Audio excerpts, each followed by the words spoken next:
سرکاری ملازم اور بالخصوص پولیس سے ہم بہت ڈرتے ہیں۔ یاد رکھیں، پولیس اسی کے پاس جاتی ہے، یا پولیس اپنے خوف والا جو ایک امیج ہے نا وہ اسی کو دیتی ہے جو وہ خوف والا امیج لے لیتا ہے۔ جو پولیس سے نہیں ڈرتا نا، جو آپ صحیح ہیں، آپ نہیں ڈریں گے تو پولیس آپ کو ڈرا نہیں سکتی۔ ان ساری صورتوں کے باوجود کوئی بھی سرکاری ملازم، پولیس والا ہو، کسی اور محکمے کا ہو، اگر آپ کو تنگ کرتا ہے، اگر آپ کے ساتھ ناانصافی کرتا ہے، آپ کو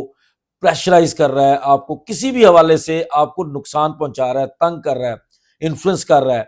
تو یاد رکھیں سرکاری ملازم جو ہے نا اس کے پاؤں نہیں ہوتے، اس کے خلاف درخواست دیں۔ یہ جو درخواست ہے نا، یہ جو کاغذ کا ٹکڑا ہے نا،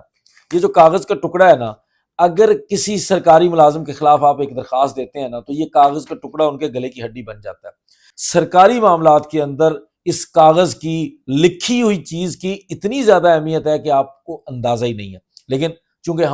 ہم بھی سول پسند ہیں، ہم بھی جلدی مکمکہ کر لیتے ہیں، کوئی ذرا سی سختی کرتا ہے ہم بھی فوراً کمپرومائز کر لیتے ہیں۔ اگر ہم کمپرومائز نہ کریں، اگر ہم کھڑے ہو جائیں، آپ وہاں ڈٹ جائیں، آپ اس بندے کو آگے اس کے خلاف آپ درخواست لکھنا شروع کر دیں، ایک بندہ نہیں مان رہا دوسرے کو درخواست دیں، کاغذوں سے بھر دیں ان کے سرکاری دفتر، تو یقین مانیے یہ کاغذ جو ہے وہ اس کا اتنا زیادہ بوجھ ہے، ریٹن ایپلیکیشن کا اتنا زیادہ بوجھ ہے سرکاری ملازمین کے اوپر کہ آپ کو اندازہ نہیں ہے۔ کوئی بھی آپ کو تنگ کرے، وہ پولیس والا ہو، وہ بیوروکریسی کا کوئی اور بندہ ہو، کسی اور محکمے کا بندہ ہو، آپ اس کے خلاف درخواست ضرور دیں، اس کے سپیریئرز، پھر اس کے سپیریئرز، ادروائز جہاں پہ اینٹی کرپشن کے اندر دے سکتے ہیں وہاں دیں، جہاں نیب کے اندر دے سکتے ہیں وہاں دیں، جہاں FIA کو کہہ سکتے ہیں وہاں دیں۔ آپ کی ان درخواستوں سے آپ کو اندازہ نہیں ہے کس قدر آپ کے معاملات بہتر ہو سکتے ہیں۔